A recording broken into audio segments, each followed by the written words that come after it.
സ്നേഹവന്ദനങ്ങൾ പ്രിയുള്ളവരെ, പാഠഭേദത്തിൻ്റെ ഒരു പുതിയ പാഠത്തിലേക്ക് എല്ലാ മാന്യപ്രേക്ഷകരെയും സ്വാഗതം ചെയ്യുകയാണ്. പാഠഭേദത്തിന് ഈ ദിവസങ്ങളിൽ ഒത്തിരി സബ്ജക്ട്സാണ്. ഒരു ദിവസം 2-3 പാഠഭേദം ചെയ്താൽ എന്താ എന്ന് പോലും ചിന്തിക്കത്തക്കവണ്ണം ഒത്തിരി പുതിയ പുതിയ വിഷയങ്ങൾ നിറയുണ്ട്. പക്ഷേ പാഠഭേദം നമ്മൾ ചെയ്യുന്നത് എപ്പോഴും അതിലൂടെ എന്തെങ്കിലും സാമൂഹിക ഇടപെടൽ നടത്തേണ്ടതാകുന്ന, അല്ലെങ്കിൽ ആസാദിയുടെ പ്രേക്ഷകർക്ക് പഠിക്കേണ്ടതാകുന്ന പാഠങ്ങൾ, സന്ദേശങ്ങൾ എത്തുമ്പോഴാണ് പാഠഭേദം ചെയ്യുന്നത്. എനിക്ക് തോന്നുകയാണ് ഈ വിഷയം ആസാദിയുടെ പ്രേക്ഷകർക്ക് ഒരു സന്ദേശമായി കൊടുക്കണം, ഇതിൽ നിന്ന് ചില പാഠങ്ങൾ പറഞ്ഞു കൊടുക്കണം എന്ന് തോന്നുന്ന സബ്ജക്റ്റുകളാണ് സാധാരണ നമ്മൾ ഈ പാഠഭേദത്തിലൂടെ കൈകാര്യം ചെയ്യുന്നത്. അങ്ങനെ സന്ദേശം കൊടുക്കണമെന്ന് ആഗ്രഹം തോന്നുന്ന നിറയെ സബ്ജക്റ്റുകളാണ് കഴിഞ്ഞ ദിവസങ്ങളിൽ ഞാൻ ലിസ്റ്റ് ചെയ്ത് വച്ചിരിക്കുന്നത്. ശരിക്കും പറഞ്ഞാൽ പാഠഭേദത്തിനുള്ള ആശയങ്ങൾ കുമിഞ്ഞുകൂടി കിടക്കുകയാണെന്ന് പറയാം.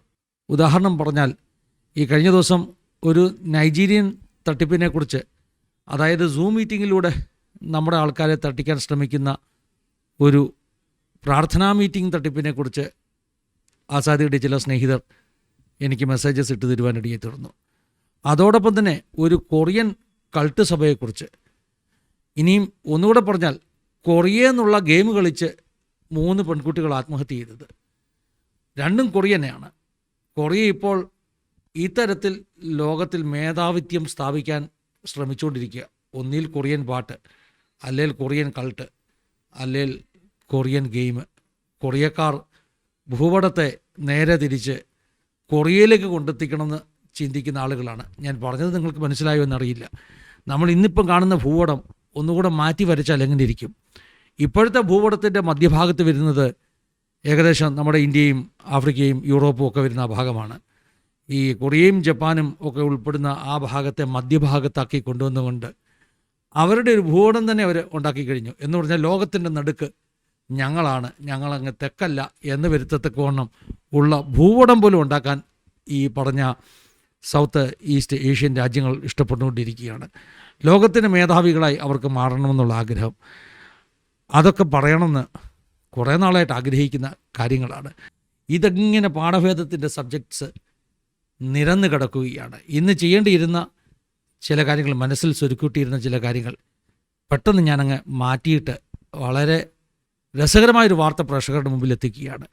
എൻ്റെ കഥയുടെ റെക്കോർഡിംഗ് നടക്കുമ്പോൾ നമുക്ക് ഗസ്റ്റായിട്ട് വന്ന അനിയൻ ശാമുൽ പാസ്റ്റർ ഈ നോർത്ത് ഇന്ത്യയിൽ കഴിഞ്ഞ ദിവസം ഉത്തരാഖണ്ഡിലുണ്ടായ ഒരു സംഭവത്തെക്കുറിച്ച് ചില പരാമർശങ്ങൾ നടത്തി.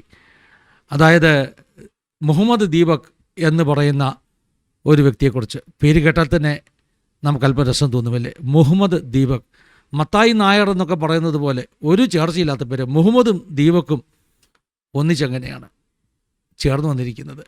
മുഹമ്മദ് ദീപക് ഇന്ന് നാഷണൽ ഹീറോയാണ്.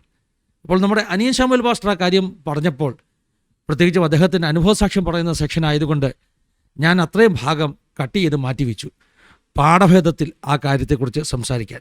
കഴിഞ്ഞ ദിവസങ്ങളിലൊക്കെ നമ്മൾ ഈ മുഹമ്മദ് ദീപക്കിനെ കുറിച്ച് കേൾക്കുന്നുണ്ട്. നമ്മുടെ ഈ കേന്ദ്ര LOP, അതായത് പ്രതിപക്ഷ നേതാവ് രാഹുൽ ഗാന്ധി പോലും ഈ മുഹമ്മദ് ദീപക്കിനെ അഭിനന്ദിച്ചുകൊണ്ട് അദ്ദേഹം പോലും പ്രസ്താവനകളൊക്കെ നടത്തി. അപ്പോൾ ഇന്ത്യ മുഴുവൻ ഇന്ന് ധാരാളം ആളുകൾ പ്രകീർത്തിക്കുന്ന വ്യക്തിയാണ് മുഹമ്മദ് ദീപക്. മുഹമ്മദ് ദീപക്കിനെ കുറിച്ച് പാഠഭേദം ചെയ്യണമെന്നൊന്നും എനിക്ക് ചിന്ത തോന്നിയില്ല. പക്ഷേ അനിയൻ ശാമുൽ പാസ്റ്റർ തൻ്റെ എൻ്റെ കഥയ്ക്കകത്ത് മുഹമ്മദ് ദീപക്കിനെ ഒരു ഉദാഹരണമായി അവതരിപ്പിച്ചപ്പോൾ, അതായത് ഇന്ന് ഇന്ത്യയിൽ മുഹമ്മദ് ദീപക്കിനെ പോലുള്ള ആളുകൾ എഴുന്നേറ്റ് വരണം. വിവരവും വിദ്യാഭ്യാസവുമുള്ള ആളുകൾ, മതത്തിന് അപ്പുറമായി മാനവികതയെക്കുറിച്ച് ചിന്തിക്കുന്ന, മനുഷ്യപ്പറ്റുള്ള, മനുഷ്യത്വമുള്ള ആളുകൾ എഴുന്നേറ്റ് വരണം എന്ന ആശയം ഈ അനിയൻ ശാമുൽ പാസ്റ്റർ പറഞ്ഞപ്പോൾ എനിക്ക് തോന്നി നിശ്ചയമായിട്ടും ഇത് പാഠഭേദം ചെയ്യേണ്ട സബ്ജക്റ്റാണ്. അതുകൊണ്ട് ബാക്കിയെല്ലാം മാറ്റി വെച്ചിട്ട് മുഹമ്മദ് ദീപക്കിനെ കുറിച്ച് 2 വാക്കുകൾ പറയുകയാണ്. ഞാൻ എൻ്റെ കഥയ്ക്കകത്ത് അനിയൻ ശാമുൽ പാസ്റ്റർ പറഞ്ഞ ഭാഗം കട്ട് ചെയ്ത് മാറ്റിവെച്ചത് ഈ പാഠഭേദത്തിൻ്റെ അവസാനം നിങ്ങളെ കേൾപ്പിക്കുക. ആരാണ് മുഹമ്മദ് ദീപക്? ഈ പേര് ആദ്യം കേൾക്കുമ്പോൾ നമുക്ക് തോന്നും ഈ ഇസ്ലാം മതത്തിലേക്ക് കൺവേർട്ട് ചെയ്ത ഏതോ ഒരു ദീപക്കാണിത് എന്ന് നമുക്ക് തോന്നും. കഥ അങ്ങനെയൊന്നുമല്ല കേട്ടോ. ഉത്തരാഖണ്ഡിൽ കോട്ട്ദാർ എന്ന് പറയുന്ന ഒരു സ്ഥലത്തെ ഒരു ജിമ്മ് നടത്തുന്ന നല്ല ജിമ്മനായിട്ടുള്ള ഒരു മനുഷ്യനാണ് ഈ മുഹമ്മദ് ദീപക്. മുഹമ്മദ് ദീപക്കിൻ്റെ ജിമ്മിൻ്റെയൊക്കെ അടുത്തായിട്ട് തന്നെ അതേ സിറ്റിയിൽ, ഒരു ചെറിയ പട്ടണമാണ്, ആ സിറ്റിയിൽ ഒരു മുസ്ലിം അപ്പച്ചൻ 70 വയസ്സോളമുള്ള പാർക്കിൻസൺസ് രോഗമൊക്കെ പിടിപെട്ട ഒരു മുസ്ലിം അപ്പച്ചൻ ഒരു തുണിക്കട നടത്തുന്നുണ്ട്. തുണിക്കട എന്ന് പറയുമ്പോൾ സ്കൂൾ യൂണിഫോം ഒക്കെയാണ്, ബാബ സ്കൂൾ യൂണിഫോം എന്നൊക്കെയാണ് അതിൻ്റെ പേര്.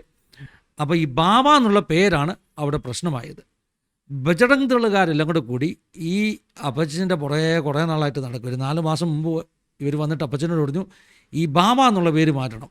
ബാബ എന്നുള്ള പേര് മാറ്റാൻ അവർ പറഞ്ഞ ന്യായം, ബജറംഗ് ദൾ അറിയാമല്ലോ ഹനുമാൻ്റെ ആളുകളാണ്, ഹനുമാൻ്റെ ഒരു പേരാണ് ബാബ എന്നുള്ള പേര്. അപ്പോൾ അതുകൊണ്ട് മുസ്ലിമായ നിങ്ങൾക്ക് ബാബ എന്ന പേര് ഇടാൻ പാടില്ല. പക്ഷേ ബാബ എന്നുള്ള പേര് നമുക്കറിയാം, ഈ ഹിന്ദിയിലും ഉറുദുവിലും ഒക്കെ പേർഷ്യൻ ഭാഷയിലൊക്കെ പ്രായമുള്ളവരെ വിളിക്കുന്നൊരു പേരാണ് ബാബ എന്നുള്ള പേര്, റെസ്പെക്റ്റോടുകൂടി. മുസ്ലിങ്ങളുടെ ഇടയിലും ആ പേര് വളരെ പോപ്പുലറാണ്. മുസ്ലിങ്ങളുടെ ഇടയിലും ബാബാമാരുണ്ട്, അതായത് പീർ ബാബ എന്നൊക്കെ കേട്ടിട്ടില്ലേ. ബാബ എന്നുള്ള പേര് മുസ്ലിങ്ങളുടെ ഇടയിലും കോമൺ ആണ്. ബാബ സിദ്ദിഖി എന്ന് പറയുന്ന ഒരു കോൺഗ്രസ് ലീഡർ പോലും ബോംബെയിലുണ്ടായിരുന്നു. അപ്പോൾ ഈ ബാബ എന്നുള്ള പേര് ഏതെങ്കിലും ഒരു മതത്തിൻ്റെ പേരൊന്നുമല്ല, പ്രായമുള്ളവരെയൊക്കെ റെസ്പെക്റ്റായിട്ട് വിളിക്കുന്നൊരു പേരായിട്ടൊക്കെ കണ്ടാൽ മതി. അപ്പോൾ ഞങ്ങളുടെ ബോംബെയിൽ ഒരു ബാബ ബിൽഡേഴ്സ് ഉണ്ട്. അപ്പോൾ അത് എല്ലാ മതക്കാരും ഉപയോഗിക്കുന്ന ഒരു പേരാണ് സായി ബാബ എന്നൊക്കെ നിങ്ങൾ കേട്ടിട്ടില്ലേ. അപ്പോൾ സായി ബാബയുണ്ട്, പീർ ബാബയുണ്ട്, പിന്നെ ഈ പറഞ്ഞതുപോലെ മുസ്ലിങ്ങളുടെ ഇടയിൽ മുതിർന്നവരെ വിളിക്കുന്ന ബാബ എന്നൊരു പേരുണ്ട്. എന്തായാലും ഈ അപ്പച്ചൻ എന്തോ ഗതികേട് കൊണ്ട് ബാബ ഡ്രസ്സസ് ആൻഡ് സ്കൂൾ യൂണിഫോം എന്നാണ് അദ്ദേഹത്തിൻ്റെ കടയ്ക്ക് പേരിട്ടത്. പക്ഷേ അവിടുത്തെ ഒരു ലോക്കൽ നേതാവിന് അദ്ദേഹത്തിന് ഇതൊട്ടും പിടിച്ചില്ലെന്നല്ല, ഇവരൊക്കെ എന്തെങ്കിലും ഒരു വിഷയം കണ്ടെത്താൻ നോക്കി നടക്കുക, അവർക്ക് പേരെടുക്കാൻ വേണ്ടി എന്തെങ്കിലും ഒരു ഇഷ്യൂ പറഞ്ഞ് ബഹളം ഉണ്ടാക്കുമ്പോഴാണല്ലോ ഇവരുടെ വീഡിയോ വൈറലാകുന്നതും ഇവരെ ലോകം അറിയുന്നതും അടുത്ത ഇലക്ഷന് സീറ്റ് കിട്ടുന്നതും. അപ്പോൾ ഈ ലോക്കൽ ഗുണ്ടാ നേതാവിന് അടുത്ത ഇലക്ഷന് സീറ്റ് കിട്ടണമെങ്കിൽ തൻ്റെ പേരൊന്ന് മുങ്ങി വരണം. അങ്ങനെ അന്വേഷിച്ച് നടന്നപ്പോഴേ ഈ മുസ്ലിം അപ്പച്ചൻ പാർക്കിൻസൺസ് ദീനമൊക്കെ പിടിച്ച് കൈയും കാലുമൊക്കെ വറച്ചിരിക്കുന്ന ഈ അപ്പച്ചൻ്റെ കടയുടെ പേര് കണ്ണിപ്പെട്ടത്. ഇനി ഇത് വിഷയമാക്കാം, ബാബ എന്ന പേര് മാറ്റണം. 4 മാസം മുമ്പ് പറഞ്ഞു അപ്പച്ചൻ പേരൊന്നും മാറ്റിയില്ല. ഈ കഴിഞ്ഞ ദിവസം ഇദ്ദേഹം ഒരു 10-40 ആളുകളെയൊക്കെ കൂട്ടിക്കൊണ്ട്, ചെറുപ്പക്കാരെയൊക്കെ കൂട്ടിക്കൊണ്ട് വന്നിട്ട് ഈ പാവം പിടിച്ച അപ്പച്ചനെ ഭീഷണിപ്പെടുത്താൻ തുടങ്ങി. സത്യത്തിൽ ഒരു വൃദ്ധനായ മനുഷ്യൻ, വിറച്ചുകൊണ്ടിരിക്കുന്ന മനുഷ്യൻ, അദ്ദേഹത്തെ അങ്ങനെ ഭീഷണിപ്പെടുത്തുന്നത് തന്നെ അതിൻ്റെ പിന്നിൽ എന്ത് രാഷ്ട്രീയമാണെങ്കിലും അത് കാടത്തമാണ്, മനുഷ്യത്വമില്ലായ്മയാണ്. എന്താണെങ്കിലും ഇങ്ങനെ ഭീഷണി ഉയർന്നു വരുന്ന സമയത്ത് നമ്മളീ പറഞ്ഞ നമ്മുടെ കഥാപുരുഷൻ മുഹമ്മദ് ദീപക് അടുത്തൊരു കടയിൽ കൂട്ടുകാരൻ്റെ കൂടെ വന്നിരുന്ന് സംസാരിക്കുകയായിരുന്നു. കൂട്ടുകാരൻ്റെ പേര് അമിത് എന്നാണ്. അമിത്തും മുസ്ലിം ഒന്നുമല്ല കേട്ടോ. ചുരുക്കി പറഞ്ഞാൽ വളരെയധികം മതസൗഹാർദ്ദത്തോട് കഴിയുന്ന ഒരു കോട്ട്ദ്വാർ എന്ന് പറയുന്ന ഒരു ചെറിയ പട്ടണം. അവിടെ ഹിന്ദു മുസ്ലിം ക്രിസ്ത്യനും തമ്മിൽ അടിയൊന്നുമില്ല. പക്ഷേ വഴിയാ പോയവർ വന്ന് കയറി അവിടെ വിഷയം ഉണ്ടാക്കുകയാണ്, ബാബ എന്ന പേര് മാറ്റണം എന്ന് പറഞ്ഞ്. ഇങ്ങനെ പ്രശ്നങ്ങൾ മൂർച്ഛിച്ച് വരുമ്പോഴാണ് അടുത്ത കടയിലിരിക്കുന്ന ഈ പറഞ്ഞ ദീപക് ഈ സംഭവങ്ങൾ ശ്രദ്ധിക്കുന്നതും അയാൾ ഇറങ്ങി വന്ന് എന്താ കാര്യം എന്നൊക്കെ ചോദിക്കുന്നതും. ഞാൻ പറഞ്ഞല്ലോ, ദീപക് അവിടെ ജിമ്മ് നടത്തുന്ന ആളാണ്. നല്ലൊരു ജിമ്മനാണ്, നല്ല മസിലും നല്ല ഹൈറ്റും വെയ്റ്റും ഒക്കെയുള്ള ഒരു അജാനുബാഹുവായ മനുഷ്യനെന്ന് വേണമെങ്കിൽ പറയാം. നോർത്ത് ഇന്ത്യൻ ഭാഷയിൽ ഒരു ഫയൽമാൻ എന്ന് പറഞ്ഞാൽ ഗുസ്തിക്കാരനെന്ന് വേണമെങ്കിൽ പറയാം. എന്താണെങ്കിലും ഈ ദീപക് വന്ന് ഇടപെട്ട് കഴിഞ്ഞപ്പോൾ കാര്യം ഒന്ന് ഗൗരവമായി. കാരണം എതിർക്കാൻ ഒരാളായല്ലോ. അപ്പം ബജറംഗ് ദളുകാരെ ഒന്ന് പരുങ്ങി, കാരണം ദീപകിൻ്റെ രൂപമൊക്കെ കണ്ടിട്ട്. കൂട്ടത്തിൽ ആരോ ദീപകിനോട് ചോദിച്ചു, നിൻ്റെ പേരെന്താണ്? ഇയാളുടെ ശരിക്കുമുള്ളവർ ദീപക് കുമാർ എന്നാണ്. ആൾ മുസ്ലിം ഒന്നുമല്ല. ഞാൻ മുമ്പേ പറഞ്ഞ പോലെ കൺവേർട്ടായ ആളെന്നൊന്നും നമുക്ക് തെറ്റിദ്ധാരണയൊന്നും വേണ്ട. മത്തായി നായരെന്നോ ഒക്കെ പറയുന്നത് പോലെ ഈ മുഹമ്മദ് ദീപക് എന്ന വിചിത്രമാകുന്ന ഒരു പേര് അവിടെ ഉത്ഭവിക്കുകയാണ്. പേര് ചോദിച്ചു കഴിഞ്ഞപ്പോൾ ദീപക് എന്ന് പറയുന്ന, ദീപക് കുമാർ എന്ന് പറയുന്ന ആ നല്ല മനുഷ്യൻ, കാരണം അദ്ദേഹം മതത്തിനപ്പുറമായിട്ട് മാനവികത, മനുഷ്യത്വം ഒക്കെ കാണിച്ച് മുൻപോട്ട് വന്നതാണ്. അദ്ദേഹം ആ ചോദിച്ച ആളോട് പറഞ്ഞു, എൻ്റെ പേര് മുഹമ്മദ് ദീപക്. അപ്പോൾ അത് ഏത് മതക്കാരനാണെന്നറിയാൻ അല്പം ബുദ്ധിമുട്ടും. ഹിന്ദുവായ നല്ല ഒരു ഹിന്ദു ഭക്തനാണ് അദ്ദേഹം. ഹിന്ദു ഭക്തനാകുന്ന ഈ ദീപക് പേര് പറയുകയാണ്, ഞാൻ മുഹമ്മദ് ദീപക്കാണ്. ആളുകളത് വിശ്വസിച്ചു കേട്ടവരത് വിശ്വസിച്ചു, ബഹളം കൂടി. ഇതാണെങ്കിൽ പിന്നീടാണ് ആളുകൾ അറിഞ്ഞത് ഇദ്ദേഹം മുഹമ്മദ് ദീപക് ഒന്നുമല്ല, ഇദ്ദേഹം ദീപക് കുമാറാണ്. ഈ പറഞ്ഞതുപോലെ ദീപകിൻ്റെ മറ്റ് പല ഇൻ്റർവ്യൂവും ഞാൻ കണ്ടു. അദ്ദേഹം ഒരു വളരെ ഭക്തനാകുന്ന ഒരു ഹിന്ദു വിശ്വാസിയാണ്.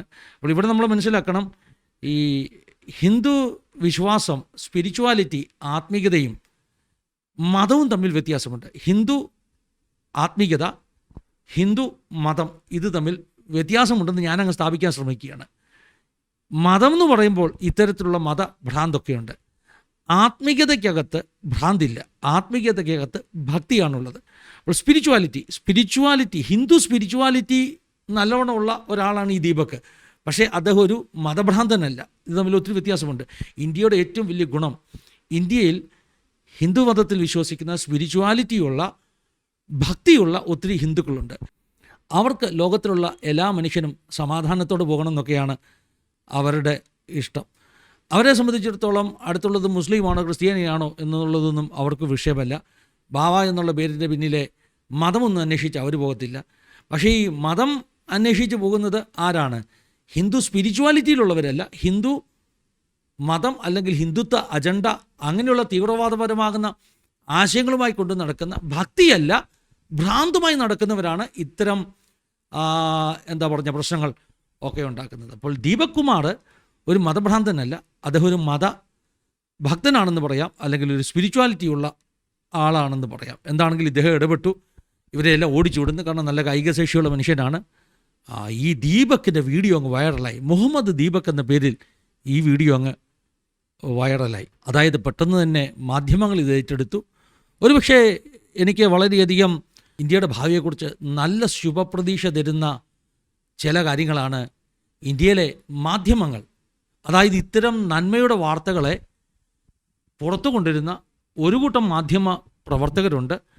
വളരെ ശക്തമായിട്ട് അത്തരത്തിലുള്ള മാധ്യമങ്ങളിൽ കഴിഞ്ഞ ഒരാഴ്ചയായിട്ട് ഈ പറഞ്ഞ ദീപക് കുമാർ അല്ലെങ്കിൽ മുഹമ്മദ് ദീപക് എന്ന് ഇന്ന് അപരനാമത്തിൽ അറിയപ്പെടുന്ന ദീപക് കുമാർ അത്തരം മാധ്യമങ്ങളിൽ നിറഞ്ഞു നിൽക്കുകയാണ്.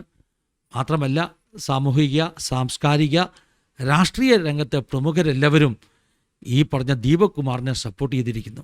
നിങ്ങളാണ് യഥാർത്ഥ ഭാരതാംബയുടെ മകൻ, ഭാരതമാതാവിൻ്റെ യഥാർത്ഥ മകൻ നിങ്ങളാണ്. 140 കോടി ജനങ്ങളും നിങ്ങളോടൊപ്പം ഉണ്ട് എന്നാണ് ഇപ്പോൾ ദീപകിനെ സപ്പോർട്ട് ചെയ്യുന്നവർ പറയുന്നത്. പക്ഷേ ബജറംഗ് ദളുകാർ വിടാനൊന്നും ഭാവമില്ലായിരുന്നു. അവരടുത്ത ദിവസം അതിലും വലിയ ഒരു ആൾക്കൂട്ടത്തെ കൊണ്ടുവന്നു. ഇപ്രാവശ്യം ടാർഗറ്റ് ചെയ്തത് ഈ ബാബ അപ്പച്ചനെയല്ല, ഈ വടച്ചുകൊണ്ടിരിക്കുന്ന അപ്പച്ചനെയല്ല, ഈ ഫൈൽവാൻ നമ്മുടെ ദീപക് കുമാറിൻ്റെ ജിം ആക്രമിച്ചു. ദീപക് കുമാറിൻ്റെ ഭാര്യയും അമ്മയുമൊക്കെ ചീത്ത വിളിച്ചു. വളരെ പരുഷമായ ഭാഷകളിൽ സംസാരിച്ചു. മണിക്കൂറുകൾ ദീപക് കുമാറിൻ്റെ ജിം അവർ വളഞ്ഞു വെച്ചു. പോലീസ് വന്നു കേട്ടോ, പോലീസ് ഇടപെട്ടു. ഇത്രയും വലിയ ഹംഗാമ, ഇത്രയും വലിയ പ്രശ്നങ്ങൾ ഒക്കെ ഉണ്ടായിക്കഴിഞ്ഞപ്പോൾ പോലീസ് കേസിട്ടു. കേസ് ആർക്കെതിരെ ഇട്ടെന്നറിയാമോ? ദീപക് കുമാറിനെതിരെ FIR ഇട്ടു. ഈ പറഞ്ഞ പ്രശ്നമുണ്ടാക്കിയ ജിം ആക്രമിച്ച, ബാബ അപ്പച്ചനെ ആക്രമിച്ചവർക്കെതിരെ ഒരു പ്രശ്നവുമില്ല. പോലീസ് ഇത്രമാത്രം പറഞ്ഞിട്ടുണ്ട്, തിരിച്ചറിയാൻ കഴിയാത്ത കുറേ പേർ, തിരിച്ചറിയാൻ കഴിയാത്തവരെന്ന് പറയുമ്പോൾ ഈ ആക്രമിക്കാൻ വന്നവരൊക്കെ പണ്ടേ സോഷ്യൽ മീഡിയയിൽ പോപ്പുലറായിട്ട് എല്ലാവർക്കും അറിയാവുന്നതാ. പക്ഷേ പോലീസിന് മാത്രം തിരിച്ചറിയാൻ പറ്റിയില്ല.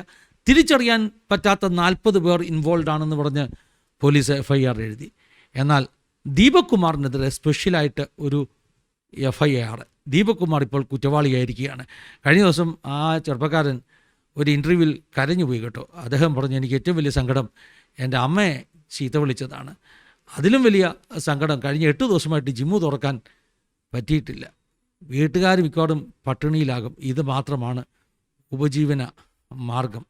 പത്രലേഖകർ അദ്ദേഹത്തോട് പറഞ്ഞു, നിങ്ങളൊട്ടും പേടിക്കേണ്ട കേട്ടോ, ഇന്ത്യ മുഴുവൻ നിങ്ങളുടെ കൂടെയുണ്ട്. ശരിക്കും ഈ പറഞ്ഞ ദീപക് കുമാറാണ് ഇന്ന് ഇന്ത്യയുടെ നാഷണൽ ഹീറോ എന്ന് പറയുന്നത്, മുഹമ്മദ് ദീപക്. അതൊരു സന്ദേശമാണ് കേട്ടോ.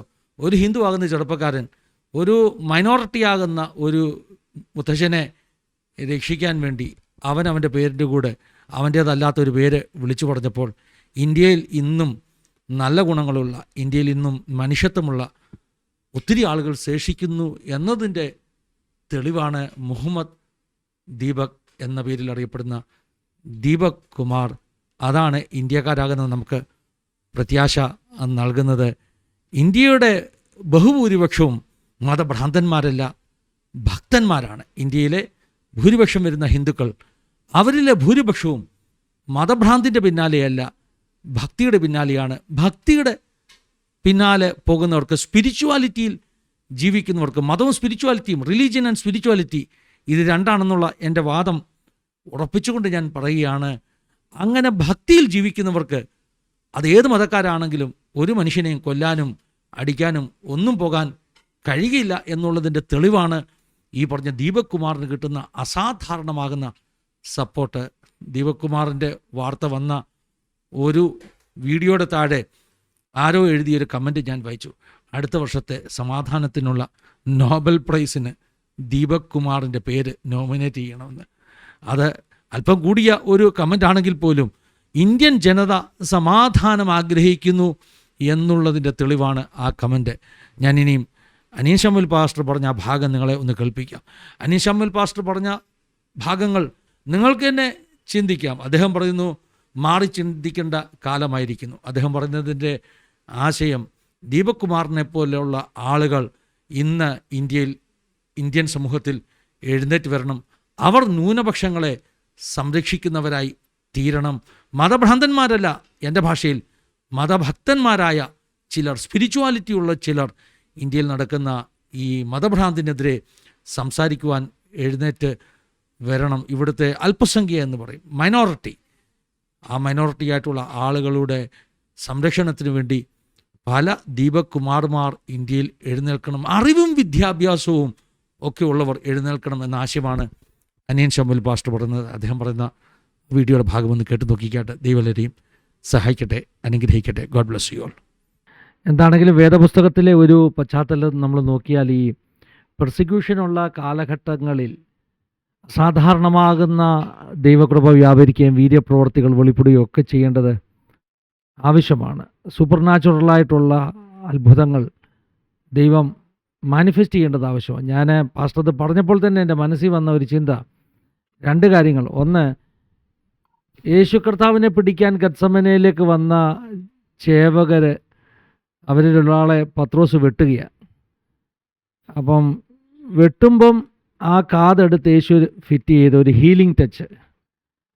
നമ്മളെ പെർസിക്യൂട്ട് ചെയ്യുന്നവർക്ക് വേണ്ടി നമ്മൾ പ്രാർത്ഥിക്കുന്ന ഒരു അനുഭവത്തിലേക്ക് ചെന്നാൽ, അവരുടെ ജീവിത വിഷയങ്ങളിൽ നമ്മൾ അനുകമ്പയോട് ഇടപെടുന്ന അനുഭവം വന്നാൽ അവർ ചിന്തിക്കാൻ തുടങ്ങും, ഇവർ വ്യത്യസ്തരാണെന്ന് ചിന്തിക്കാൻ തുടങ്ങും. ഇത് പലപ്പോഴും ഇന്ന് ഞാൻ ശ്രദ്ധിച്ചത് പലപ്പോഴും നമുക്ക് കാണാൻ പറ്റുന്നില്ല. കാരണം നോർത്ത് ഇന്ത്യയുടെ പല ഭാഗങ്ങളും ചർച്ചുകൾ ആക്രമിക്കപ്പെടുമ്പോൾ അതിനെ കായികമായിട്ട് നേരിടാൻ വേണ്ടി മറ്റ് സംഘടനകളുടെ പിൻബലം പിടിച്ചു പറ്റിയിട്ട് അങ്ങനെ നേരിടുന്ന ഒരു വാളിനെതിരെ വാളെന്നുള്ള രീതിയിൽ നമുക്കും ആളുണ്ടെന്നത് കാണിക്കാനൊക്കെ ശ്രമിക്കുമ്പോൾ അത് നഷ്ടപ്പെടുത്തുന്നത് ക്രിസ്തീയ സാക്ഷ്യമാണ്. അത് ലോങ് റണ്ണിൽ ഇന്ത്യൻ ക്രൈസ്തവ വിശ്വാസത്തിന് ദോഷം ചെയ്യും. രണ്ടാമത് ഞാൻ ശ്രദ്ധിച്ചൊരു കാര്യം, യേശു കർത്താവിനെ ക്രൂശിച്ചപ്പോൾ പ്രകൃതിയിലുണ്ടായ മാറ്റങ്ങൾ. അപ്പോൾ പെട്ടെന്ന് സൂര്യഗ്രഹണം ഉണ്ടാകുന്നു, ഭൂകമ്പം ഉണ്ടാകുന്നു. ഇത് കാണുമ്പോഴാണ് അവനെ ക്രൂശിച്ച പട്ടാളക്കാർ ഇവൻ വാസ്തവത്തിൽ ഒരു ഇന്നസെൻ്റ് അല്ലെങ്കിൽ നീതിമാനായ മനുഷ്യനായിരുന്നെന്ന് പറഞ്ഞ് മുട്ടയിൽ വീഴുന്നത്. പൗലോസും ശീലാസും ഫിലിപ്പിയൻ കാരാഗ്രഹത്തിൽ കടന്നപ്പോഴും അവിടെ സംഭവിച്ചത് സൂപ്പർ നാച്ചുറലായിട്ട് കാരാഗ്രഹത്തിൻ്റെ അടിസ്ഥാനങ്ങൾ കുലുങ്ങുകയാണ്.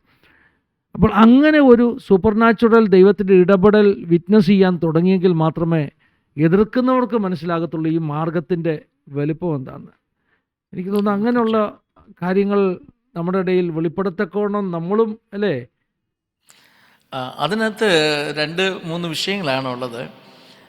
ഇന്ന് പലർക്കും ഇങ്ങനെ പ്രാർത്ഥിക്കാനും അല്ലെങ്കിൽ അതിനുവേണ്ടി സമയങ്ങൾ ചിലവഴിക്കാനും ഒക്കെയുള്ള സമയങ്ങൾ വളരെ കുറവായിരിക്കുന്നതുകൊണ്ട് തന്നെ ഒരു ഷോർട്ട് കട്ടാണ് ഇപ്പം നമ്മൾ ഈ പറഞ്ഞ കാര്യങ്ങളൊക്കെ ഉപയോഗിക്കുന്നത്.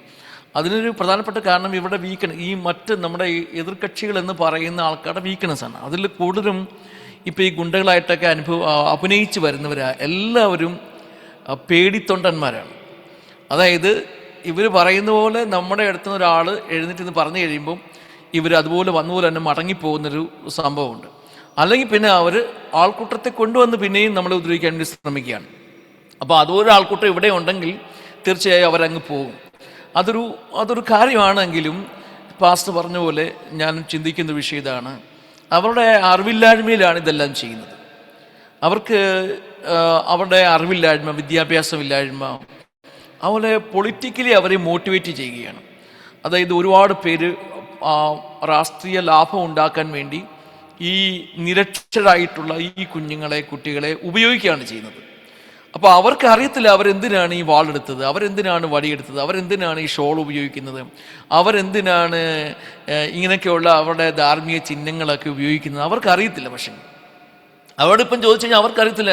ഉസ്നെ പോലത്തെ മേനക്കിയ അവർ പറഞ്ഞു ഞാൻ അങ്ങനെ ചെയ്യുക, അത്രയേ ഉള്ളൂ അവർക്കറിയാമെന്ന്.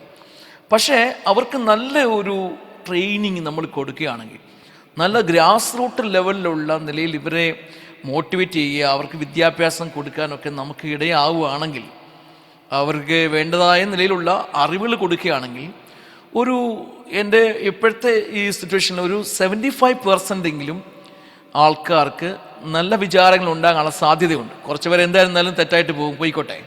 പക്ഷേ ഒരു 75% ആൾക്കാരുടെ ജീവിതത്തിൽ വ്യത്യാസങ്ങൾ ഉണ്ടാകുകയും അവർ ഇതുപോലുള്ള കാര്യത്തിൽ നിന്ന് വ്യതിചലിച്ച് നല്ല കാര്യങ്ങൾക്ക് വേണ്ടി ശ്രദ്ധ കൊടുക്കുകയും ചെയ്യും. അതിന് ഉദാഹരണമാണല്ലോ ഇപ്പം നമ്മുടെ ഉത്തരാഖണ്ഡിൽ ഇപ്പോൾ ഒരു സംഭവം ഉണ്ടായല്ലോ. ഒരു മുസ്ലിമിൻ്റെ കടയിൽ വന്നൊരാൾ ആക്രമിക്കാൻ വേണ്ടി അവർ വരുന്നു. അവരുടെ ആ പേര് മാറ്റാൻ വേണ്ടി പറയുന്നു. ബാബ പേര് വെച്ചിരിക്കുകയാണ്. അപ്പോൾ ആ പേര് മാറ്റണമെന്ന് ഒരു കൂട്ടം ആൾക്കാർ, ചെറുപ്പക്കാർ, പിള്ളേർ വന്ന് പറഞ്ഞു. അപ്പോൾ അവിടെ ഒരു ബോഡി ബിൽഡിംഗ് ഒക്കെ ട്രെയിനിങ് കൊടുക്കുന്ന ഒരു സഹോദരൻ, അദ്ദേഹത്തിൻ്റെ പേര് ദീപക് എന്നാണ്.